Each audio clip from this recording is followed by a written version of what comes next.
السلام علیکم dear readers and listeners, Urdu novels library میں آپ کا ڈھیر سارا ویلکم۔ میں ہوں ہدا۔ رمز جنون کی ایپیسوڈ نمبر 108 کا پارٹ 2 ہے۔ اگر آپ نے ابھی تک میرے اس چینل کو سبسکرائب نہیں کیا تو جلدی سے بھی سبسکرائب کر دیں، لائک اینڈ شیئر کریں اور اپنی رائے کامنٹ باکس میں لازمی دیں۔ پولیس کے پیچھے چلتی جا رہی تھی حویلی کی تاریخ راہداریاں ختم ہی نہیں ہو رہی تھیں۔ اب وہ لوگ پھر سے زینے اتر رہے تھے۔ عائش مزید متوحش ہو گئی تھی، وہ اسے لے کر آخر کہاں جا رہا تھا۔ راؤنڈ شیپ میں بنی ہوئی لکڑی کے زینے جس سے وہ نیچے اتر رہا تھا۔ عائش ایک پل کے لیے رکی تھی، وہ اس کے رکنے پر گردن ترچھی کرتے مسکرایا۔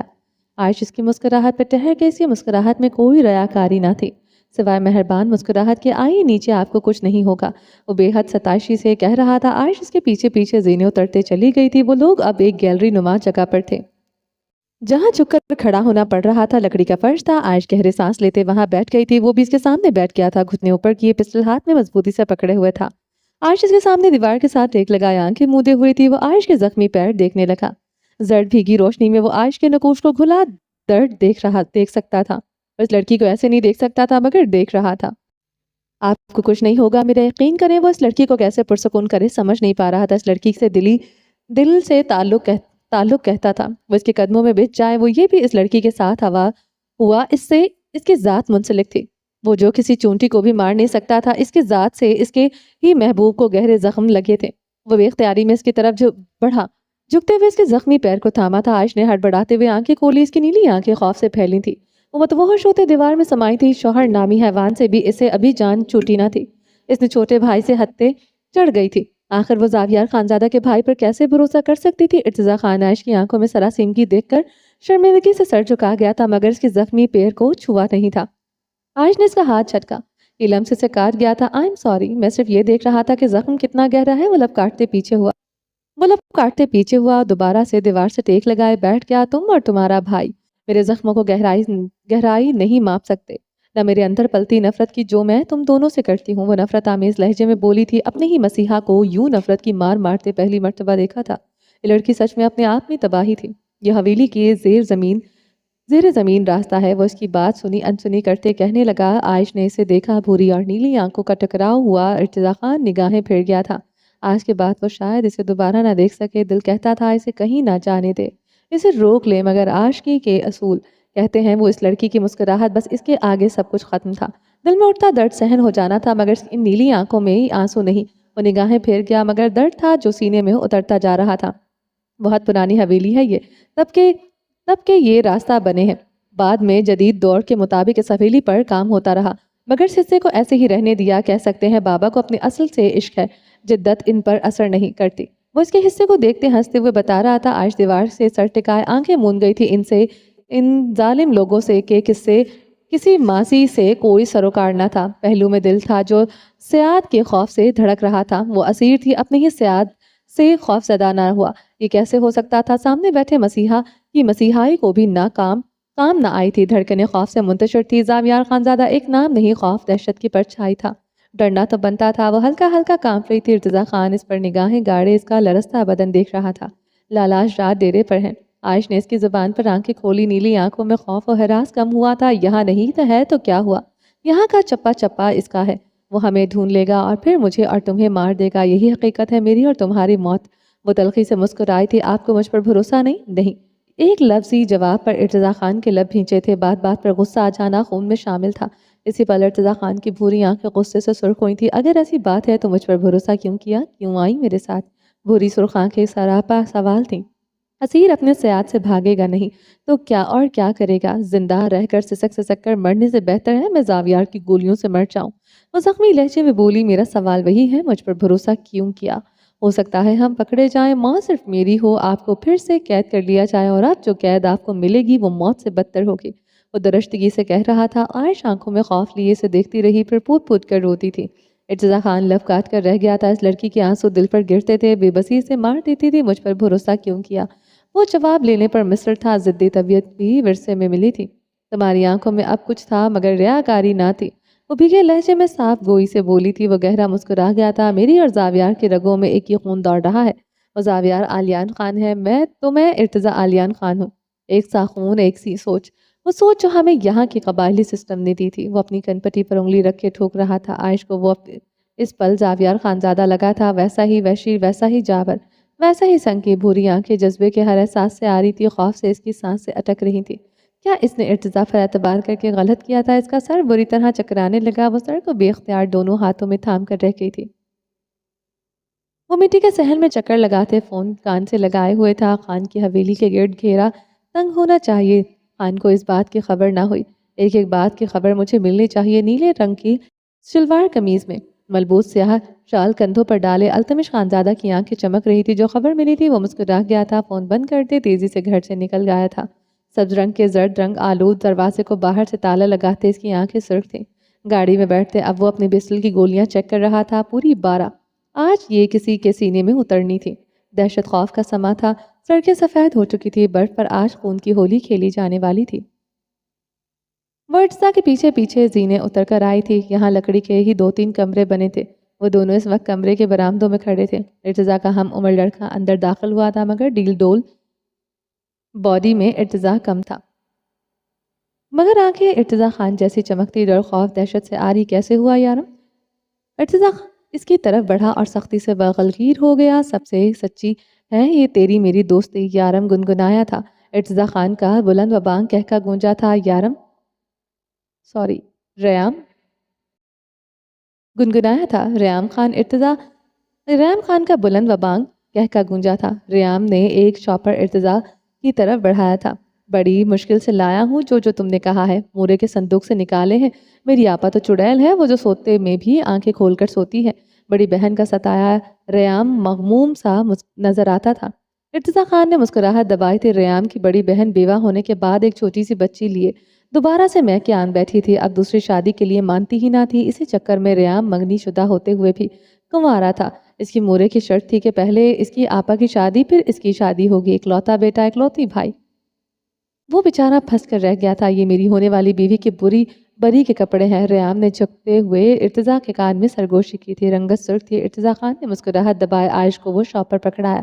یہ آپ کے لیے کپڑے جو پہنا ہے وہ بہت بھاری ہے، آپ کے لیے چلنا مشکل ہوگا۔ عائش سر ہلاتے وہ شاپر پکڑے کمرے میں چلی گئی۔ ارتضیٰ خان ریام کو پوری صورتحال سمجھانے لگا۔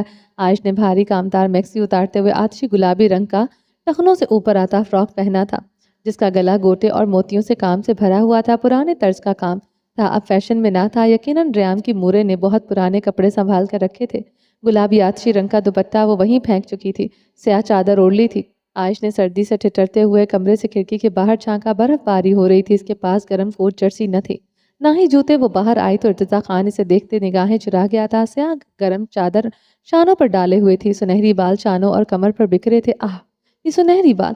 ارتضیٰ خان نے اس کے ننگے پیر دیکھے، اسے خیال ہی نہ آ رہا تھا کہ وہ ننگے پیر ہوگی۔ ارتضیٰ خان نے اپنے سفید جوگرز اتارتے اس کے پیروں میں رکھ دیے۔ عائش نے تذب بذب نگاہوں سے اسے دیکھا۔ پہن لیں، راستہ پتریلے ہیں اور آپ نازک ہیں۔ رخ موڑے ریام سے باتیں کرنے لگا۔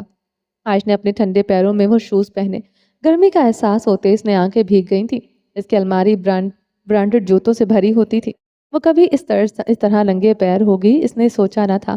ارتضیٰ نے اپنی جیکٹ اتارتے عائش کی طرف بڑھائی، وہ لپ کاٹتے اسے دیکھنے لگی۔ وہ سیاہ ٹراؤزر پر سفید ہاف ٹی شرٹ پہنے ہوئے تھا۔ پہن لیں آپ، ہم پہاڑی ہیں، اتنی سردی ہمیں اب کچھ نہیں کہتی۔ نرم لبو لہجہ جو انسان کو ٹرانس زدہ کرتے۔ عائش نے وہ جیکٹ تھام لی۔ اس قید سے نکلتے اسے اندازہ ہوا تھا وہ عائش ملک تھی، وہ ہمیشہ رہنے والی تھی۔ وہی عائش ملک جسے صرف اپنی پرواہ تھی۔ گرم جیکٹ اور گرم شوز پہنے وہ خوش تھی۔ اسے خوش دیکھتے ارتضیٰ خان خوش تھا۔ چلیں، وہ کہتے دروازے کی طرف بڑھا جہاں سے باہر کا راستہ تھا۔ عائش آگے بڑھ نہ سکی تھی۔ کوئی خوف تھا جو رگوں میں جام کر رہا تھا، زاویار خانزادہ کا خوف۔ ارتضیٰ خان سے یوں ہی جمے دیکھ کر اس کی طرف بڑھا، میں پوری پلاننگ سے آیا ہوں، ریام نہیں اور بہت سے لوگ ہیں جو میرا ساتھ دے رہے ہیں۔ وہ بےحد نرم لہجے میں بولا، اور کون؟ ہم سب ہماری مدد کیوں کریں گے؟ وہ بھیگے لہجے میں پوچھتے خوف زدہ تھی۔ ریام میرا دوست ہے، وہ میرے لیے جان بھی دے سکتا ہے۔ بالفرض مجھے کچھ ہو بھی جائے تو آپ کے لیے اپنی جان پر کھیل جائے گا۔ اب یہ مت پوچھے گا کہ ایسا کیوں؟ وہ ذرا سا جھکتے ہوئے مسکرایا تھا۔ ایسا کیوں؟ بگڑتے نقوش کے ساتھ پوچھا۔ وہ عائش کے ایٹیٹیوڈ پر ہنسنے لگا۔ یہی ایٹیٹیوڈ اس لڑکی پر جچتا تھا۔ دوست ہے میرا، میرے لیے جان بھی دے سکتا ہے۔ بس سمجھ لیں کہ میری جان میری ہے، جیسے میری جان آپ پر واری۔ وہ بے اختیاری میں کہتے لب دانتوں تلے دبا گیا تھا۔ عائش کی رنگت خفت اور ناگواری سے سرخ ہو گئی تھی۔ ارتضیٰ خان پیچھے ہوا تھا۔ اپنی بے اختیاری پر ایک شرمساری سی تھی جو ارتضیٰ خان کے اندر اتری تھی۔